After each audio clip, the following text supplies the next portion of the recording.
오늘 본문 말씀 함께 보도록 하겠습니다. 요한복음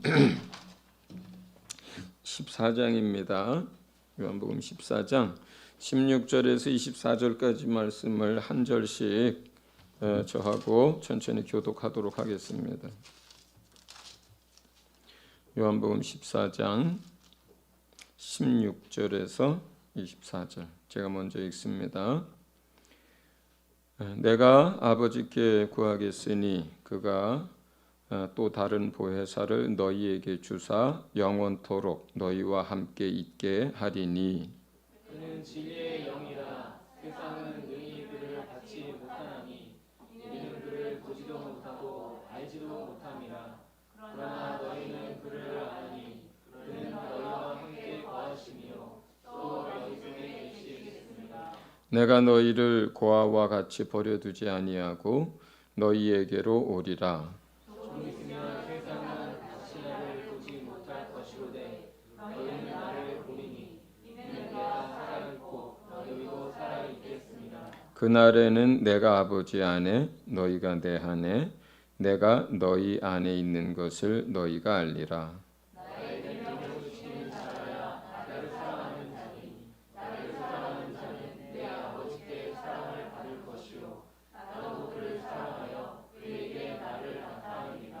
가룟인 아닌 유다가 이르되 주여 어찌하여 자기를 우리에게는 나타내시고 세상에는 아니하려 하시나이까.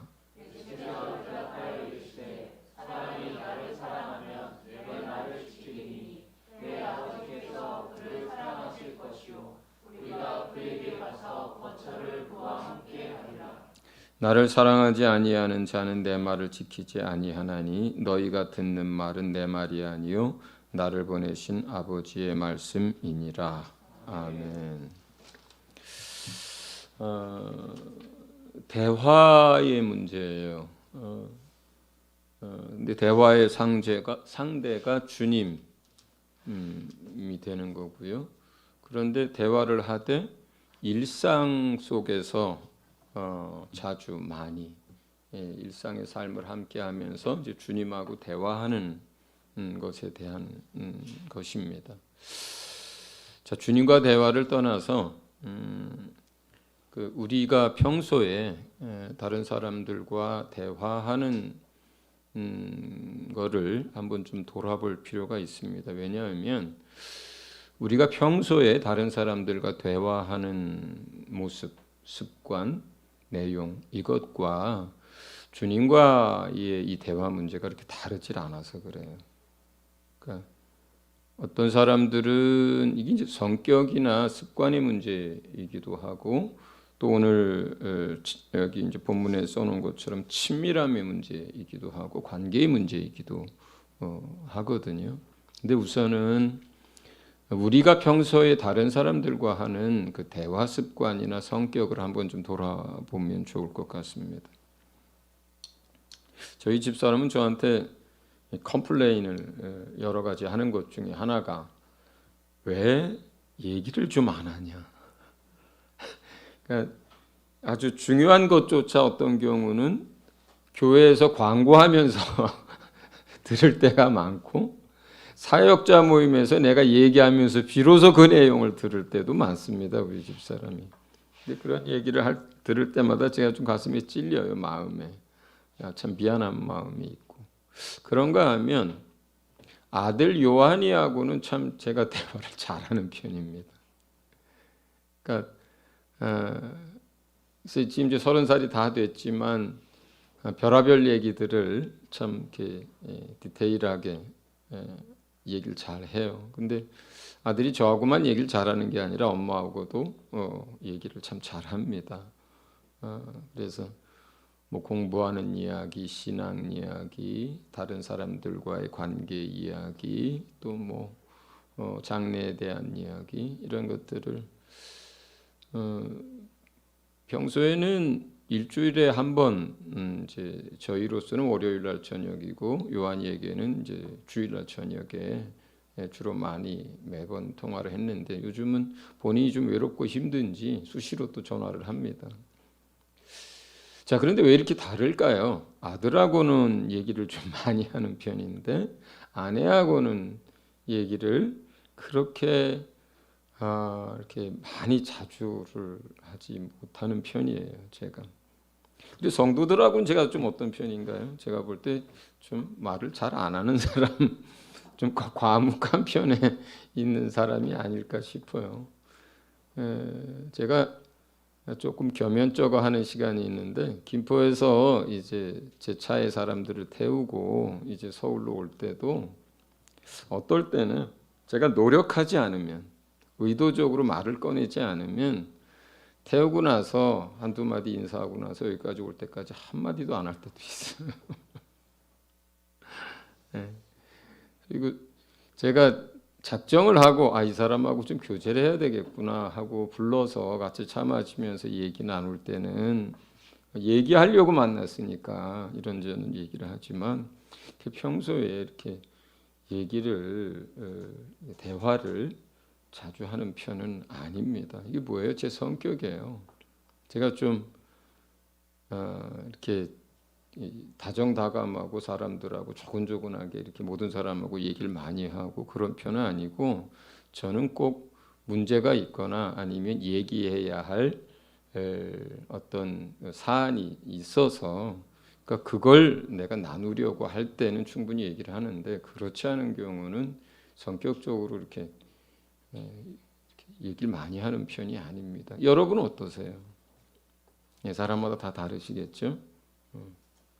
자, 그런데 성격의 문제도 있지만 또 하나는 마음 먹은 부분, 그 다음에 습관의 부분도 있어요. 습관의 부분도 있습니다. 대회가 아들하고 내가 좀 더 다른 사람들보다 대화를 더 많이 하는 편이 된 것은 왜냐하면 아이가 태어났을 때 내가 마음을 먹었기 때문이에요. 그러니까 이 아이가 이제 주님이 주신 자녀인데 내가 이 아이를 어떻게 대할 것인가, 어떻게 이 아이를 양육해 갈 것인가를 생각하면서 그때 제가 대원칙으로 자녀를 돌보고 양육하는 데 있어서 가장 큰 원칙으로 세운 게 하나 있습니다. 그건 뭐냐면 주님이 나를 대하셨듯이 내가 자식을 대하리라. 이렇게 세운 원칙이 있었어요. 주님은 제가 뭘 잘못하고 뭘 습관을 잘 못 고쳐도 항상 오래 참으셨고 또 하나는 억지로 뭘 시키신 일이 없어요. 늘 말씀을 통해서 기도 가운데 감동을 통해서 나를 설득하셨고 깨닫게 하셨고 내가 주님께 이야기한 것보다 주님이 저한테 이야기한 게 훨씬 많습니다. 그리고 주님은 제게 저의 감정에 대해서 내가 솔직하게 나가는 것을 기뻐하셨어요. 싫으면 싫다고, 힘들면 힘들다고, 괴로우면 괴롭다고, 누가 꼴보기 싫으면 꼴보기 싫다고 사람한테는 얘기 안 해도 주님한테 내 감정을 얘기하는 것들에 대해서 주님이 그걸 좋아하셨어요. 그래서 주님이 나를 대하신 것처럼 내가 자식을 대하리라.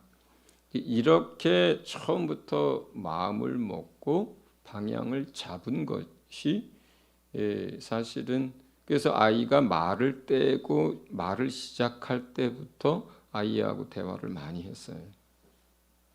집사람이 아이가 말을 시작할 무렵에 프랑스로 유학을 갔고 저하고 둘이서 이제 아이가 2, 3년을 같이 지냈는데 처갓집에서 그때 저녁마다 둘이서 침대 속에 들어가서 이야기를 많이 했어요. 근데 이야기라고 하는 것이 내가 그냥 뭐 이래라 저래라 하는 훈계 이야기가 아니라 그 아이의 생각, 아주 어리지만 그 아이의 마음, 그 아이의 감정 이런 것들을 같이 많이 나누었어요. 그러니까 습관이라고 하는 것이 대화에도 굉장히 중요한 요소가 됩니다. 그러니까 성격도 하나가 중요한 요소가 되지만 습관도 그 습관을 어떻게 키워가느냐에 따라서 이것도 굉장히 우리가 다른 사람들과 대화하는 삶에 중요한 요소가 되는 거죠. 주님과의 대화에 있어서도 사실은 마찬가지예요. 처음에 주님에 대해서 신앙에 대해서 어떻게 배우느냐에 따라서 이게 굉장히 많이 달라져요. 그냥 주님을 살아계신 하나님, 창조주 하나님, 부활하신 주님하고 저쪽에 갖다 놓고 내가 필요할 때마다 그냥 이렇게 기도하는 형태의 삶을 살기 시작하면 그게 계속 이어집니다. 그렇지만 그냥 처음부터 주님을 부활하셨고 내 안에 계시고 나와 대화할 수 있는 살아계신 분이라 생각하고 인격이라 생각해서 신앙 처음부터 그걸 그렇게 배우고 그걸 연습시키고 가르치잖아요. 그러면 뭐 대표적으로 예수전도단이라든가 이런 데 사람들처럼 어때요? 아주 처음부터 뭐 넥타이 고르는 것부터 시작해서 뭐 교통수단 선택하는 것부터 시작해서 뭐 밥 먹는 것부터 시작해서 그렇죠? 그냥 처음부터 이야기를 하는 걸 배우고 그렇게 시도하고 그렇게 신앙생활을 합니다. 물론 신앙이 어렸을 때는요, 사실은 대화한다고 하지만 아주 많은 경우는 오류가 생겨요. 사실은 자기 생각이 주님의 생각으로 오해할 때도 있고 자기 마음인데 주님의 거로 오해할 때도 있고 그렇습니다. 어렸을 땐 그래요. 신앙이 어렸을 땐. 그렇더라도 처음부터 주님하고 늘 대화하는 이제 신앙생활을 시작하다 보면 성장해 가면서 그 오류도 줄어들고 그 다음에 자기 생각과 자기 안에서 나오는 음성과 주님의 것, 악한 영들로부터 오는 것들을 점점 구분해내기 시작합니다.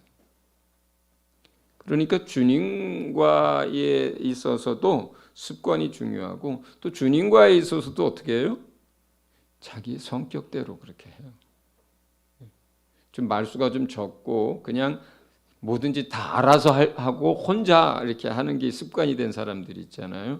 그런 경우에 사람들은 주님하고 같이 지내면서도 그렇게 해요. 혼자 알아서 하려고 하고 혼자 자기가 방법대로 하려고 하고 별로 이렇게 주님을 사사건건 의지하고 이런 것들이 적어져요.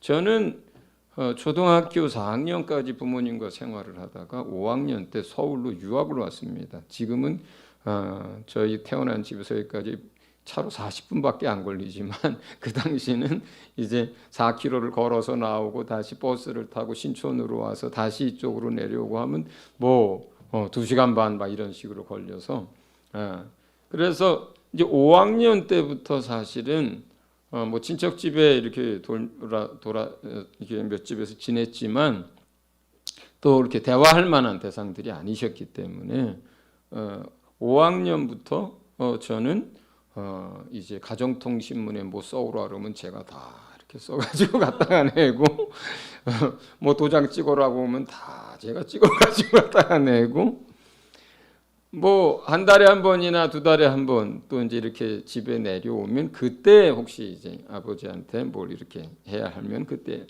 하지만 그렇지 않은 경우는 뭐 오늘 학교에서 뭘 이렇게 내주고 뭐 이번 주 안에 내라고 하는데 그것 때문에 집에 갔다 올 수는 없으니까 제가 결정을 해야 되는 거잖아요. 그리고 그러다 보니까 뭐 고등학교 갈 때도 문과 이과 선택하는데 또 그렇게 이제 그런 공부 부분에서는 아버지하고 대화를 많이 못했어요. 또 우리 아버님은 옛날 아버님들하고 똑같아요. 여러분들 옛날 아버님들 잘 아시잖아요. 뭐 자식들하고 뭐 그렇게 조곤조곤 얘기를 많이 안 나누시잖아요. 뭐 어렸을 때 안아주기도 하지만 뭐 자식 20살, 30살 되면 뭐 안아주는 아버지 이렇게 많지 않잖아요. 그죠? 뭐 사랑한다고 하고 뭐 고백하고 그런 아버지 별로 많지 않잖아요. 그렇지 않나요? 네, 옛날 아버지. 우리 윤 선생님 아버님 지금 살아 계시죠? 뭐 이렇게 가면은 따로 왔냐고 안아주고 뭐 그래요? 그러지 않죠. 우리 아버지도 저한테 그러셨거든요. 그러다 보니까 어떻게 해요? 그러다 보니까 대부분 제가 뭔가를 선택하고 결정하고 제 혼자 해야 했어요. 그러다 보니까 이게 이제 저한테 5학년 때부터의 습관이 돼서 그렇게 성장해 버렸으니까 하나님하고 일을 하면서도 어때요? 제가 의도적으로 노력하지 않으면 어떻게 하겠어요? 알아서 하려고 그래요. 제 힘으로 하려고 하고 이렇게 누구하고 이렇게 막 이렇게 하는 게 이렇게 쉽지 않아요. 굉장히 자기 주도적인 인생을 사는 편이에요. 저 같은 경우.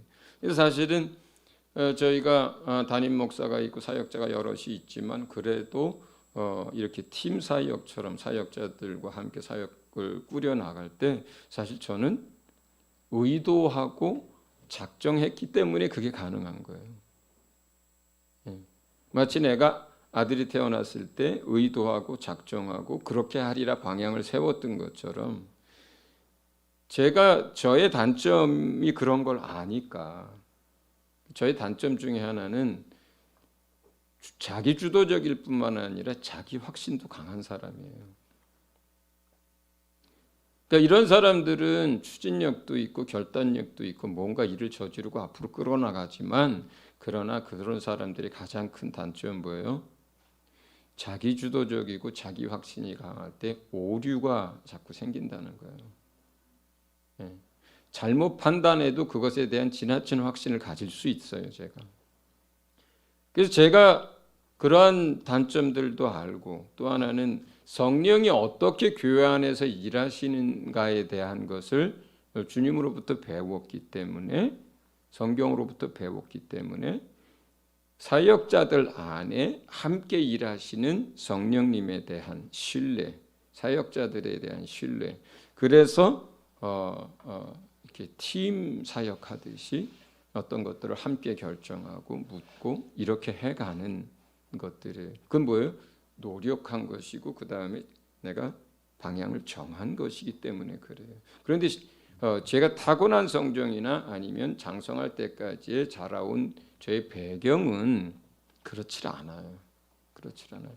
그러니까 여전히 내가 어때요? 노력하지 않으면 마음을 정하지 않으면 주님하고의 대화 문제에 있어서도 충분히 그럴 수 있는 거예요. 그러니까 우선은 여러분들이 이 주님과 대화하며 일상을 산다는 이 금년의 우리의 숙제를 생각하면서 여러분들의 성격과 여러분들이 대화하는 그 습관에 대해서 자기를 좀 돌아볼 필요가 먼저 있습니다.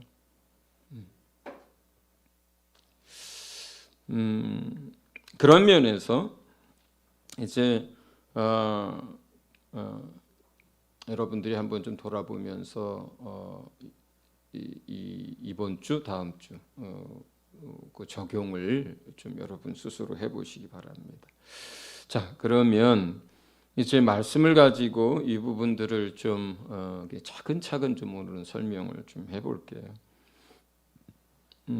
주님과 대화하는 부분에서 첫 번째 이제 여러분들과 말씀을 가지고 나눌 부분은 친밀함에 대한 부분이에요. 친밀함에 대한 부분들. 우선 친밀함과 관련돼서 이제 나눌 때 먼저 우리 안에 계신 주님이 어떤 모습으로 계신지를 조금 말씀을 좀 볼게요. 지금 오늘 본문 안에 이런 표현이 있습니다. 20절 표현인데요. 한번 띄워줘 보세요. 20절에 자 그날이라고 하는 것은 이제 예수님이 부활하고 하늘에 오르셔서 이제 보혜사 성령을 우리에게 보내주시게 될 그날에 대한 거예요. 지금 이 말씀이. 그러니까 16절부터 이어지는 말씀이잖아요. 그러니까 내가 아버지께 구하겠으니 그가 또 다른 보혜사를 너희에게 주사 영원토록 너희와 함께 있게 하시리니 여기서 보혜사는 뭐예요? 성령님을 얘기하는 거예요. 그러니까 성령님을 우리에게 보내주게 되는 그날을 말하는 거예요. 그런데 그날이 오려면 어떻게 돼요? 예수님이 죽으시고 그 다음에 부활하신 다음에 하늘에 오르셔서 아버지 우편 보좌에 앉으셔야 그때서 자기를 믿는 사람들, 따르는 사람들에게 성령을 보내주시게 되는 거거든요. 자, 여기에서 시작하는 이야기예요. 그때가 되면 어떻게 되느냐? 내가 아버지 안에, 여기서 내가는 누구예요? 예수님이에요. 자, 예수님이 아버지 안에 계시는 거예요. 그 다음에 그 가운데에 너희가 내 안에를 조금 이따 놔두고 그 다음에 내가 너희 안에 이렇게 되는 거예요. 자, 그러면 예수님이 계셔요. 예수님 안에 누가 계신 거라고 그래요? 아버지께서 예수님 안에 계신 거예요. 자, 예수님이 계십니다. 예수님 안에 아버지께서 계셔요. 그런 상태에서 그 예수님이 어디 안으로 들어오셔요? 우리 안으로 들어오게 되는 거예요. 또 내가 그날에는 너희를 고아와 같이 버려두지 아니하고 너희에게 와서 너희와 함께하리라. 영원히 함께하리라 그랬단 말이에요. 그날에. 보좌에 계신 부활하신 몸을 가진 그분이 우리 안에 오시는 거예요? 아니에요. 그날에 보혜사 성령으로 우리 안에 오신다는 뜻이었어요. 이해하셨어요? 자, 예수님이 계셔요. 예수님 안에 아버지께서 계셔요. 그런데 이 예수님이 그날에 우리한테 다시 오신다 그랬어요. 우리를 고아처럼 버려두지 않고 어떻게? 성령으로 우리 안에 오신다고 하신 거예요. 그러면 우리 안에 하나님이 어떤 모습으로 들어오시느냐? 성령 하나님이 계시고 예수님이 계시고 하나님 아버지가 계셔요. 그러니까 성삼위 하나님이 살아계신 삼위일체 하나님이 우리 안에 계신 거예요. 그런 모습으로, 영으로. 그래서 뭐 기도하다 보면 주님을 부르다가 성령님을 부르다가 아버지 하나님을 부르다가 어느 분을 불러야 돼 막 이렇게 될 때도 있는데 상관이 없어요. 상관이 없어요. 그게 하나님의 신비예요. 성삼위 삼위일체 하나님의 신비로움이에요. 영의 존재 방식에 의한 거예요. 물리적 존재 방식에 의한 게 아니에요. 영의 존재 방식은 우리가 이해할 수 없는 영역들이 너무 많습니다. 이 부분과 관련해서 그 세 분 하나님이 한 분처럼 우리 안에 또 각각의 세 분의 모습으로 와 계신 것을 제일 성령 받은 우리로서 이해하기 쉽고 제일 설명하기 쉬운 부분은 어떤 거냐면 지금 우리 변화영 집사님 안에 성령님이 계셔요. 그런데 독립된 인격으로 완전한 인격으로 살아계신 분으로 영으로 변 집사님 안에 계시거든요. 그래서 변 집사님하고 인격적으로 대화도 하고 교제도 하고 도우시고 그래요. 완전한 인격으로. 그런데 동시에 우리 유관사님 안에도 성령님이 계셔요. 완전한 인격으로 독립된 인격으로 살아계신 분으로 계셔요. 예.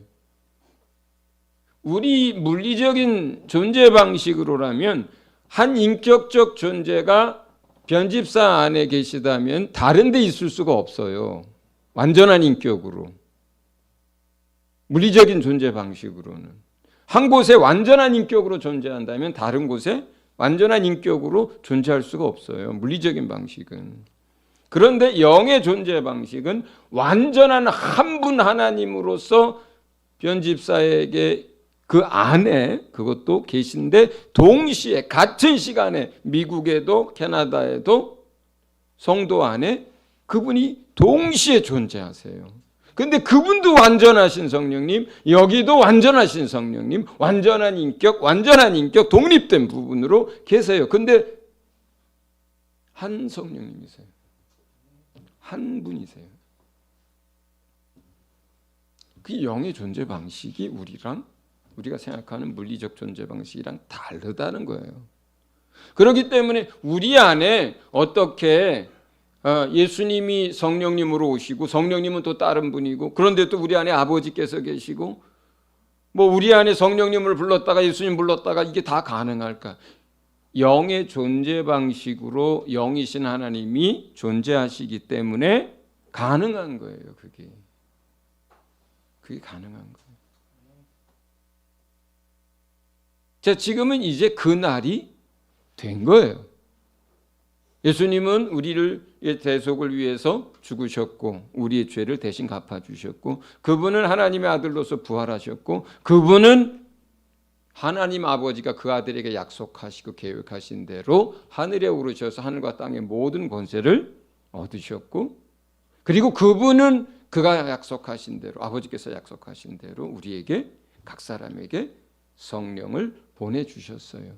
그러므로 우리 안에 성령님이 계시고, 우리 안에 예수님이 계시고, 우리 안에 아버지께서 계신 거예요. 할렐루야. 네. 자, 이제 우리 안에 주님이 계신데, 그러면 성령님이 계신데, 그러면 그분과 이제 대화하는 면에 있어서 뭐예요? 첫째는 친밀함의 문제를 생각해 봐야 돼요. 친밀함의 문제. 그분은 신랑이고 우리는 신부입니다. 그분은 머리이고 우리는 그분의 몸이에요. 그러면 더 쉽게 그냥 신랑 신부로의 면에서 한번 이야기를 해보자고요. 여러분, 결혼을 하고 부부로 산다고 해서 그렇게 다 친밀하냐? 그리고 평소에 그렇게 대화를 많이 하고 사느냐? 그런가요?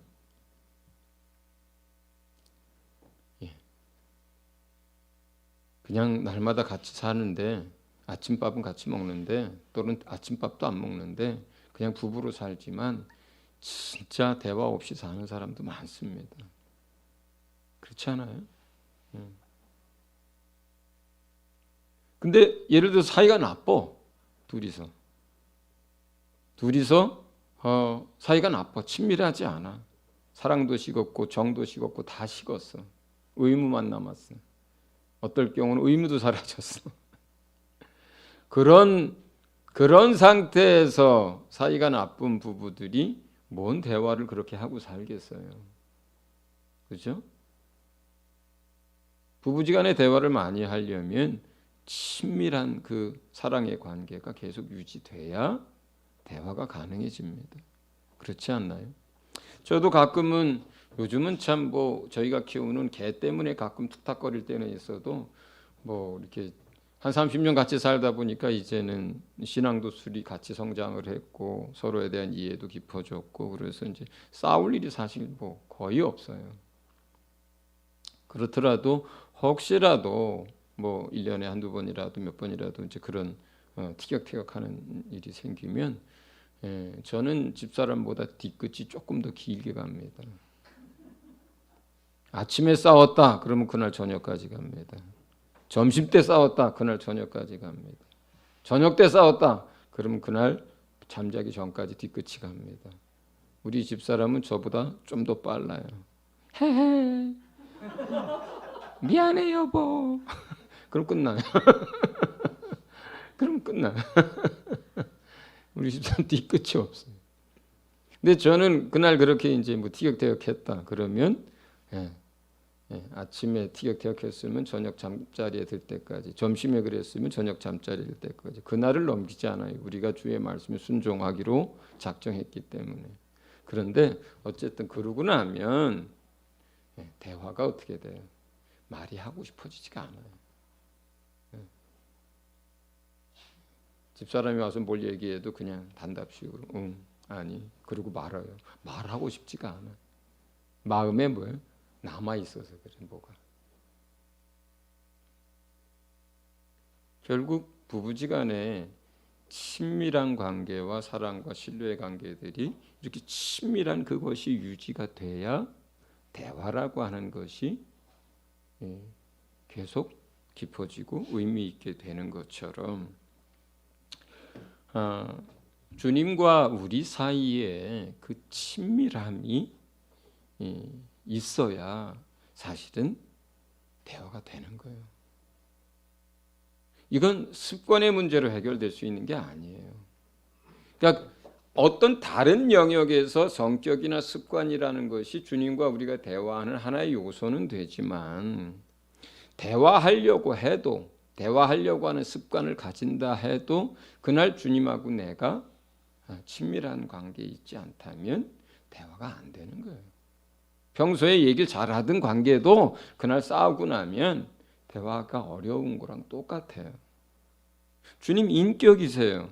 내가 대화한다라고 할 때, 우리가 주님과 동행을 하고 주님과 대화한다라고 할 땐 인격으로서의 주님과 나의 관계 속에서 일어나는 일들이기 때문에, 인격으로서 실제 부부로서 나와 아내, 나와 자식의 관계 속에서 일어나는 것과 별반 다르지 않은 거예요. 이게. 만약에 아버지하고 아들하고 싸웠어, 그럼 대화가 돼요? 안 되는 거예요. 아들하고 엄마가 관계가 별로 안 좋아, 친밀하질 않아, 그러면 그냥 나 학교 갔다 오면 왔어요, 그리고 그냥 문 닫고 들어가서 밥 먹으라고 부를 때까지 안 나오고 얘기도 안 하고 사는 거예요. 애가 뭔 생각을 하는지, 무슨 삶을 사는지, 뭘 고민하는지 부모가 모르는 거예요. 그런 것처럼 인격과 인격의 관계이기 때문에 친밀함의 문제가 대화에서 굉장히 중요한 요소가 됩니다. 여러분들이 주님하고 친해져야, 그죠? 친밀해져야 이제 대화가 된다는 뜻이에요. 그 다음에 두 번째 문제는 이제 연결됨이라고 제가 표현은 이렇게 써놨어요. 왜 연결됨이라고 표현을 써놨냐면, 요즘 제일 우리가 이해하기 쉬운 어떤 것이 인터넷, 온라인 그런 것이어서 이렇게 표현을 한 거예요. 그러니까 내 전화기가 꺼져 있으면 안 돼요. 또 기지국에서 문제가 생겨가지고 신호를 보내주고 연결이 끊어져 있으면 소통이 안 돼요. 우리하고 주님 사이에 온라인 시대로 표현을 하자면 이 신호를 주고받고 하는 이것이 끊어지면 안 돼요. 연결돼 있어야 돼요. 계속. 나도 켜져 있고 주님도 켜져 있고. 그래서 언제든지 내가 휴대폰 들어서 그냥 툭 누르면 온라인 세상으로 연결이 되듯이, 그죠? 주님과 우리 사이가 이게 연결돼 있어야 돼요. 항상. 내가 내 어떤 거를 꺼놓고 있으면 안 되는 거예요. 주님과 연결되는 이 연결고리를 내가 꺼놓으면 안 되는 거예요. 그건 뭐예요? 잠수 타는 거죠. 그렇게 되면 소통이 안 돼요. 연결돼 있어야 되는 거예요.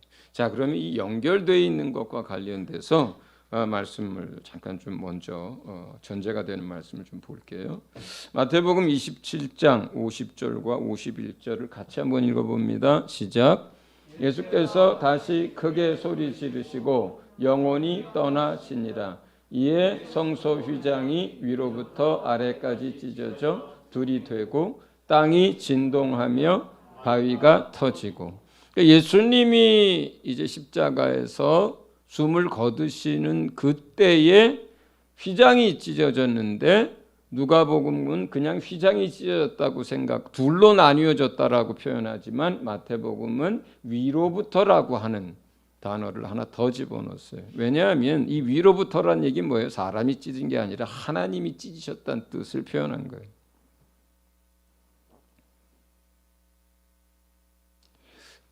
그 당시에 아버지의 심정을 여러분이 이 부분에서 좀 이해를 해주셨으면 좋겠어요.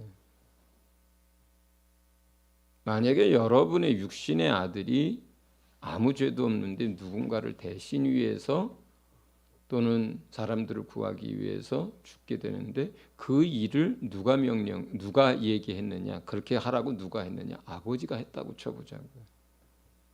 아들이 자기 의사로 자기의 어떤 것으로가 아니고, 여러분이 여러분 아들에게, 죄 없는 아들에게 다른 죄 지은 자들을 위해서 가서 대신 네가 죽어서 그 형벌을 받으라고 했다고 치자고요. 그런 일이 일어날 수도 없는 거지만, 예수님이 온갖 고난과 멸시와 고통을 받으면서 십자가에까지 달리고, 그가 십자가에서 숨 막히고 폐가 터질 것 같은 그러한 고통 속에서 몸부림치다가 그 과정을 계속 함께 그걸 지켜보시던 아버지의 하나님의 마음을 여러분들이 헤아려 볼 수 있었으면 좋겠어요. 그리고 그 아들이 숨을 거둘 때 비로소 그 아버지가 어떻게 해요? 휘장을 찢은 거예요. 하나님이 찢은 거예요. 그 휘장이 뭐예요? 인간과 하나님 사이에 가로막혔던 담입니다. 인간의 죄로 인해서 더 이상 하나님께로 나아갈 수 없었던 벽이에요.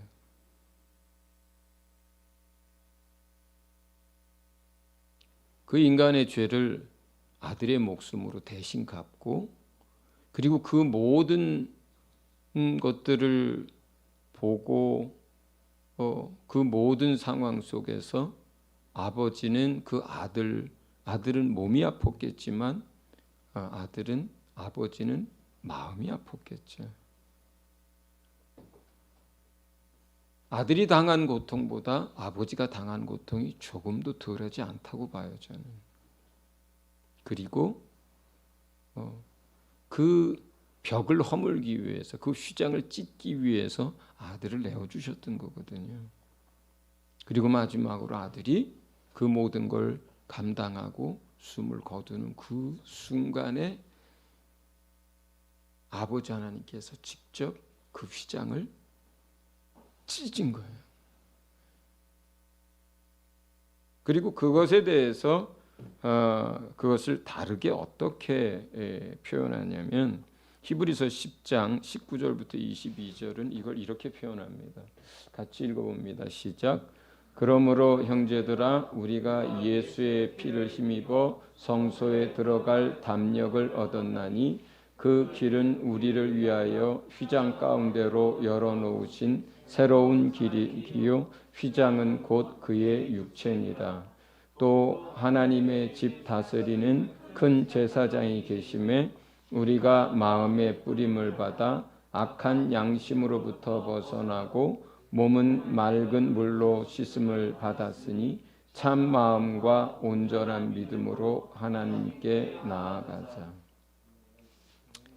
그 휘장은 그 아들의 몸이라고 해요. 아들이 채찍에 맞으시면서 살점이 떨어지고 손과 발에 대못이 박히고 허리에 창이 찔리면서 열어놓은 길이에요. 하나님께 나아갈 수 있도록. 그게 휘장이 갖는 의미예요. 그러니까 그 아들의 몸을 찢듯이 그 아들이 흘린 피와 고통의 대가로 인해서 하나님이 이제 우리와 같은 죄인이 하나님께 나아올 수 있도록 그 아들의 몸을 찢듯이 휘장을 찢은 거예요. 휘장을 찢듯이 아들의 몸을 찢은 거예요. 그렇게 해서 뭐가 생겼느냐? 새롭고 우리가 사는, 영원히 살 수 있는 길이 열린 거예요.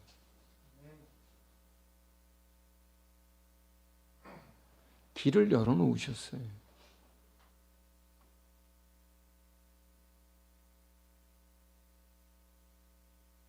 길을 열어놓으셨기 때문에 언제든지 우리가 지성소로 들어갈 수 있게 된 거예요. 언제든지. 우리는 로마서 8장 14절에 보면 우리를 아들로 불렀다 그랬어요. 너희가 종이 아니라 그래. 그 의미 중에 하나는 자유롭다는 거예요. 우리가. 뭐냐면 우리는요.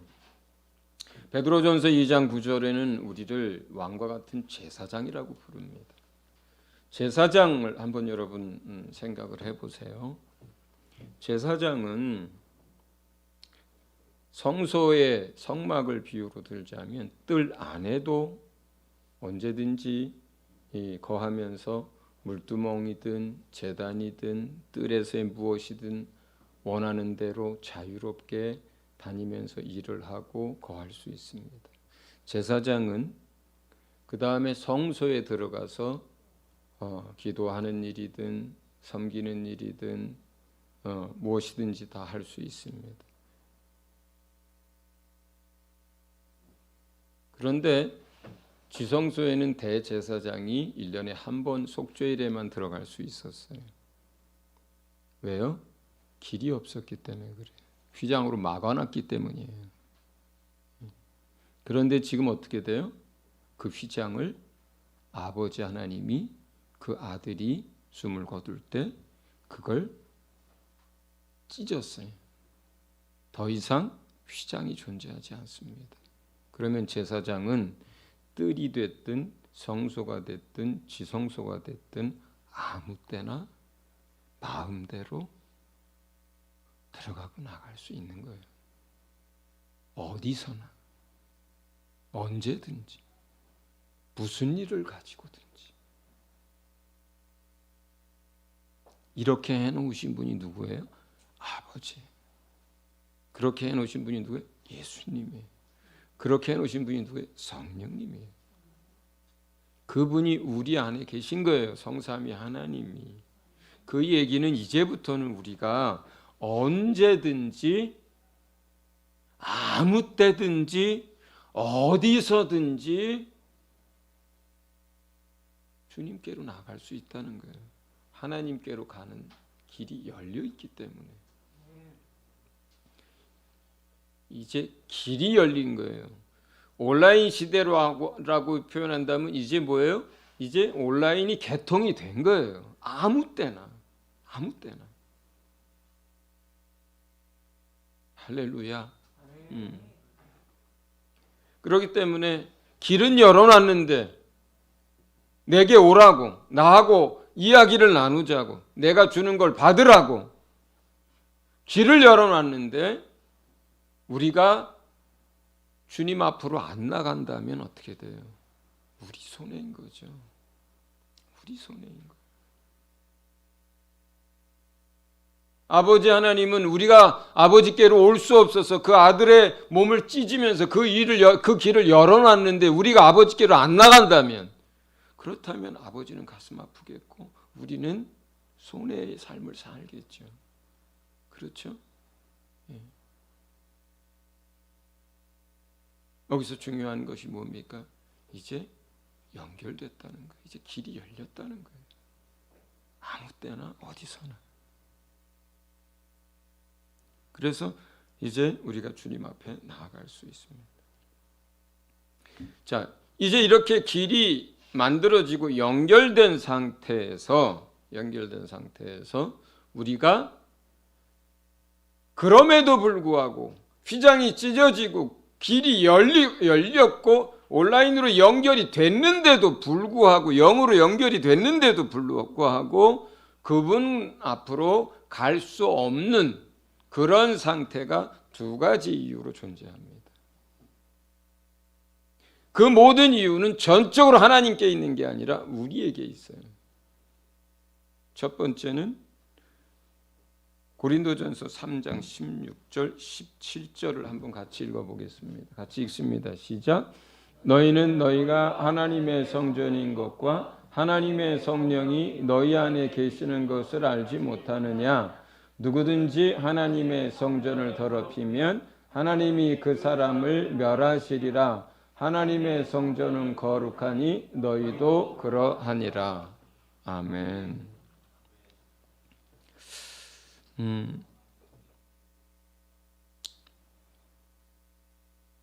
거룩함의 문제예요. 거룩함의 문제. 이 거룩함의 문제를 놓고 주님이 이제 말씀하시는 것이 요한 1서의 이야기입니다. 이거는 그리스도인들에 대한 얘기예요. 지금 이 거룩함도 그리스도인들이 된 여러분에 관한 이야기고, 요한 1서의 이 문제도 그리스도인이 된 여러분에게 하는 이야기예요. 요한 1서 1장을 한번 봅니다. 5절부터 좀 읽어보겠습니다. 시작. 우리가 그에게서 듣고 너희에게 전하는 소식은 이것이니 곧 하나님은 빛이시라. 그에게는 어둠이 조금도 없으시다는 것이니라. 만일 우리가 하나님과 사귐이 있다 하고 어둠에 행하면 거짓말을 하고 진리를 행하지 아니함이거니와 그가 빛 가운데 계신 것 같이 우리도 빛 가운데 행하면 우리가 서로 사귐이 있고 그 아들 예수의 피가 우리를 모든 죄에서 깨끗하게 하실 것이요 만일 우리가 죄가 없다고 말하면 스스로 속이고 또 진리가 우리 속에 있지 아니하실 것이요 만일 우리가 우리 죄를 자백하면 그는 미쁘시고 의로우사 우리 죄를 사하시며 우리를 모든 불의에서 깨끗하게 하실 것이요. 아멘. 거기까지 읽겠습니다. 9절만 한 번 더 읽습니다. 시작. 만일 우리가 우리 죄를 자백하면 그는 미쁘시고 의로우사 우리 죄를 사하시며 우리를 모든 불의에서 깨끗하게 하실 것이요. 우리의 거룩함은 철저하게 우리의 행위에 의존하지 않고 예수의 피에 의존합니다.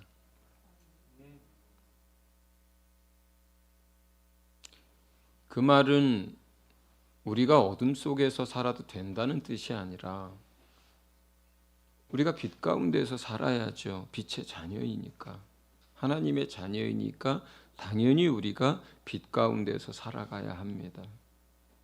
하나님의 자녀로서 부끄러움이 없어야 하고 하나님의 말씀을 따라 열매 맺으면서 살아가야 합니다. 그러할지라도 우리는 하루에도 수십 번, 수백 번씩 하나님 앞에 나아갈 수 없는 상태가 됩니다. 하나님은 완전하고 거룩해요. 그 거룩함은 완전한 거룩함이에요. 그러니까 뭐냐면 99가지 선한 일을 하고 한 가지 잘못해서도 하나님께 나아갈 수 없다는 뜻이에요. 하나님은 99가지를 잘했어도 그 한 가지의 잘못을 용납하실 수 없는 거룩함이에요. 하나님의 거룩함이라고 하는 것은.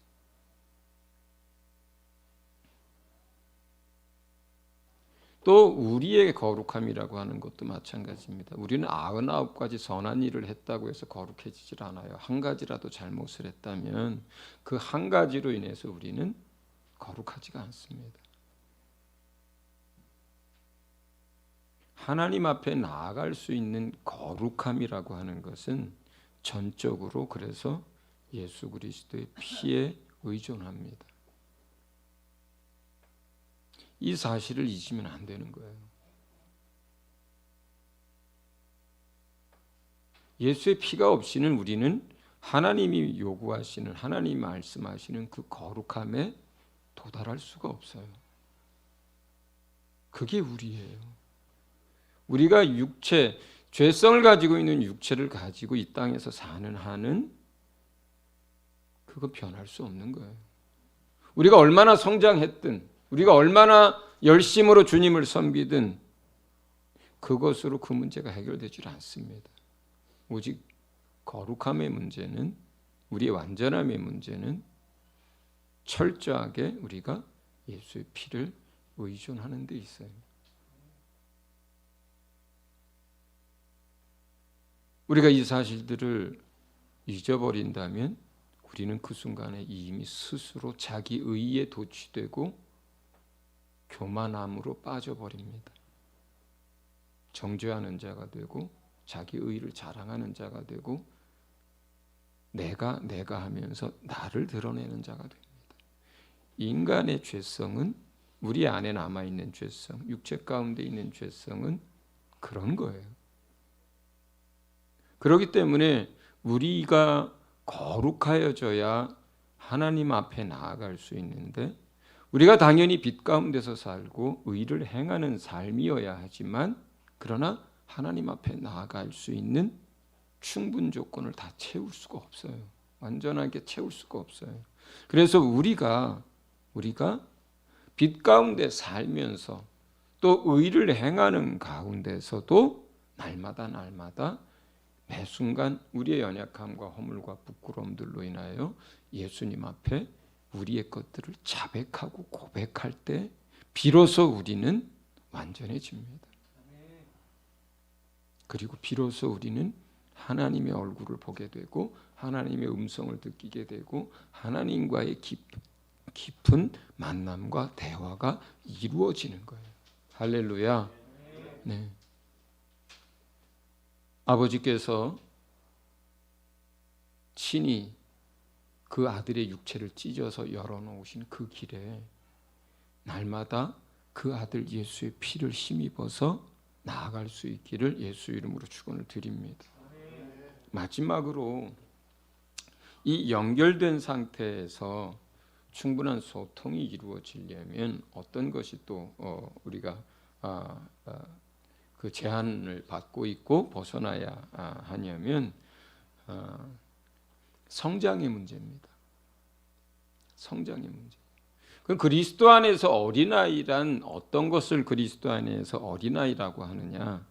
고린도전서 이제 3장 1절에 보면 그리스도 안에서 어린아이라는 표현이 있어요. 한번 읽어보세요. 같이 읽습니다. 시작. 형제들아 내가 신령한 자들을 대함과 같이 너희에게 말할 수 없어서 육신에 속한 자 곧 그리스도 안에서 어린아이들을 대함과 같이 하노라.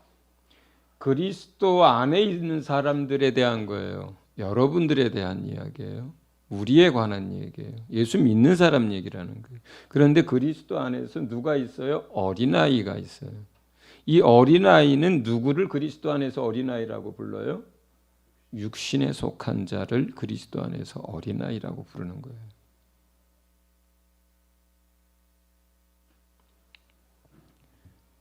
히브리서 5장 12절 13절도 그렇게 표현하는 게 있습니다. 같이 한번 읽어봅니다. 시작. 때가 오래되었으므로 너희가 마땅히 선생이 되었을 터인데 너희가 다시 하나님의 말씀의 초보에 대하여 누구에게서 가르침을 받아야 할 처지이니 단단한 음식은 못 먹고 젖이나 먹어야 할 자가 되었도다. 이는 젖을 먹는 자마다 어린아이니 의의 말씀을 경험하지 못한 자요. 그러니까 그리스도 안에서의 어린아이의 특징은 뭐냐면 스스로 단단한 음식을 먹지 못하고 젖이나 먹고 하는 사람들이라 그래요. 스스로 주의 말씀을 듣고 깨닫고 읽고 공급받고 그것으로 충만함을 받아서 살 수 없는 사람들. 예. 목사의 설교가 없으면 신앙생활을 유지할 수 없는 사람들. 그를 위하여 누군가 중보기도해 주는 사람이 없으면 신앙을 지킬 수 없는 사람들. 스스로 영적 자생력을 갖추지 못한 사람들을 신앙적으로 어린아이라고 불러요. 그러면 다시 이제 육신에 속한 자에 대한 고린도전서 2장 14절 말씀을 한번 읽어보세요. 시작. 육에 속한 사람은 하나님의 성령의 일들을 받지 아니하나니 이는 그것들이 그에게는 어리석게 보임이요 또 그는 그것들을 알 수도 없나니 그러한 일은 영적으로 분별되기 때문이라. 육신에 속한 사람들은요 이런 영적인 일들에 대해서 알지도 못해요. 분별도 못해요. 깨닫지 못합니다. 그런데 육신에 속한 자, 그럼 내가 육신에 속했느냐 안 속했느냐 그걸 어떻게 알아요? 육신에 속한 일들은 현저합니다. 자기가 자 어떤 것들이 주로 그러냐면 고린도전서 2장 9절부터 다시 봅니다. 고린도전서 2장 9절부터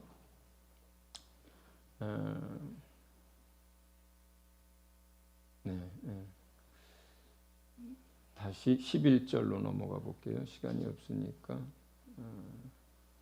13절 넘어가 볼게요.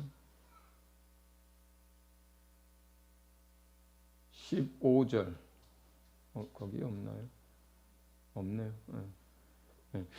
지금 다른 성경 구절에 있는 것 같아요.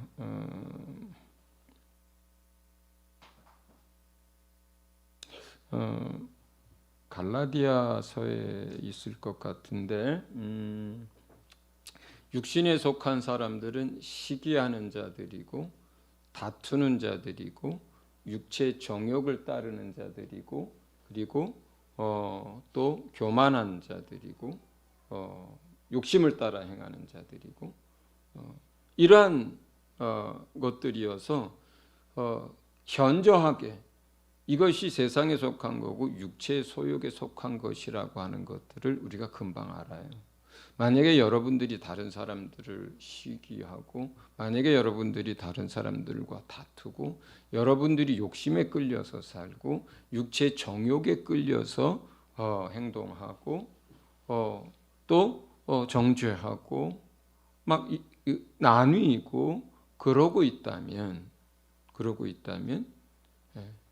여러분들은 육체에 속한 거예요. 그러니까 육에 속한 사람들이 있고 영을 따라가는 사람들이 있는 거예요. 옛날에 워치만리 같은 경우는 그런 거를 조금 더 세분화시켜서 육에 속한 사람, 혼에 속한 사람, 영에 속한 사람 이렇게 표현을 한 신앙의 선배도 있었어요. 자, 그러면 우리가 이제 신앙생활을 시작하면 그리스도인으로 이제 갓난아이로 태어납니다. 이 갓난아이로 태어났을 때는 굉장히 육적이에요. 육신에 속한 자처럼 여전히 행동합니다. 크리스찬이지만 다투고 시기하고 정죄하고 판단하고 교만하고 파당짓고 욕심 따라 행동하고 정욕 가운데 있습니다. 어린아이예요. 이렇게 태어납니다. 그때 영만 거듭난 거고 영만 구원을 얻은 거죠. 그러나 이 아이가 이제 크리스찬이 되고 나서 이제 성장해 갑니다. 성장해 가면서 점점 육신의 일을 하나씩 벗어버리기 시작합니다. 육에 속한 것들을 벗어버리기 시작해요. 그러다 보면 정말로 마음도 많은 부분들이 새로워지고 생각도 많은 부분들이 새로워져요. 그 중간쯤에서는 많은 것들이 뒤섞여 있죠. 육신의 일도 도모하고 영의 일도 도모하다가 왔다 갔다 하고 마음과 생각 속에도 옛사람에 속한 것들과 새사람에 속한 것들이 뒤섞여 있고 말씀도 있고 세상에서 배운 것도 뒤섞여 있습니다. 그렇죠? 그러다가 더 성장하면 어떻게 돼요?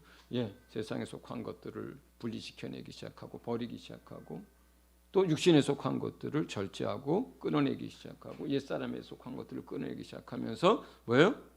장성한 자가 됩니다. 그 장성한 자를 어떻게 부르냐면 영을 따라가는 사람, 영의 인도함을 따라 사는 사람. 한쪽은 육신을 따라가고 육체의 소욕을 따라간다면 그가 육체에 속한 사람이라면 영을 따라가는 사람이 되는 거죠. 그게 성장한 사람이에요. 그러면 주님과 우리와의 소통과 대화 문제에 있어서 신령한 것들은 신령한 것으로만 분별이 돼요. 영적으로 어린아이들은 신령한 것들을 분별하지도 못하고 깨닫지도 못하고 알지도 못해요. 크리스찬이라 하더라도 육신에 속한 삶을 살고 있으면요 영적인 분별력을 못 갖습니다. 영적인 것들을 볼 수 없습니다. 영적인 것들을 누리고 경험하면서 사는 것이 안 됩니다.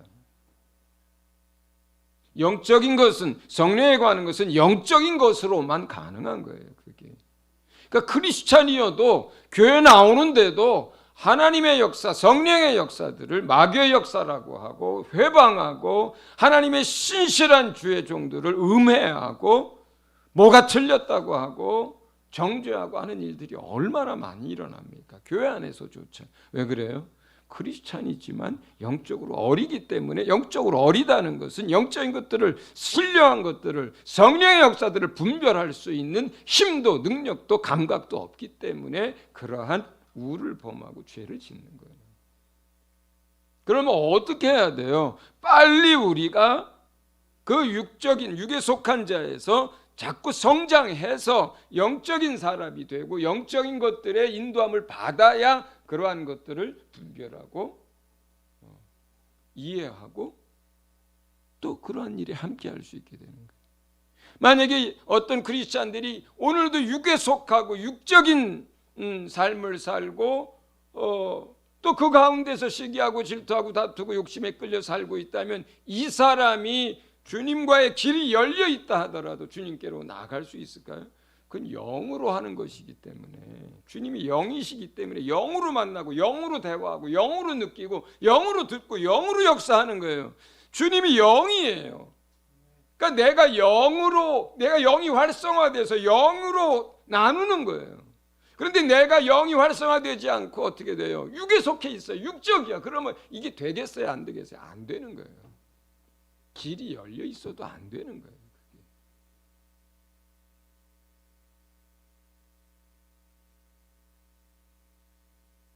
이런 것을 예를 들어서 하나님의 음성을 듣는 법 뭐 이런 식으로 따질 문제가 아니에요. 그게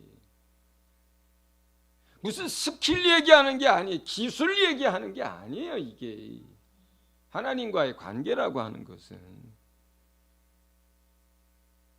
내가 철저하게 예수의 보혈을 의존해서 거룩함 가운데 날마다 있고 빛의 자녀로 영적인 삶을 살아갈 때 그때 비로소 내가 내 영이 하나님의 영과 만나고 교제하고 느끼고 소통이 일어나고 대화가 일어나는 거예요.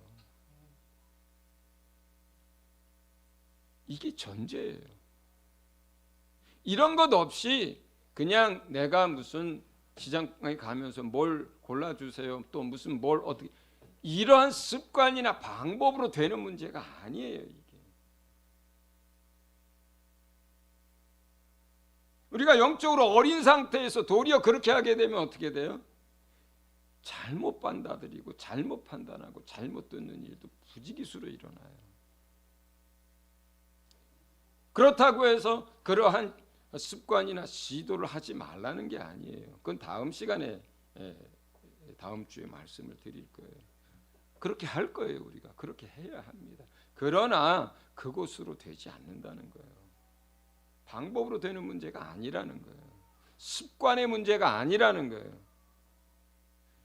가장 기본적인 전제가 있고 그것을 해결해 가면서 좋은 습관, 좋은 방법을 가져야 그게 의미 있게 주님과의 충분한 소통과 삶이 되어져 가는 거예요.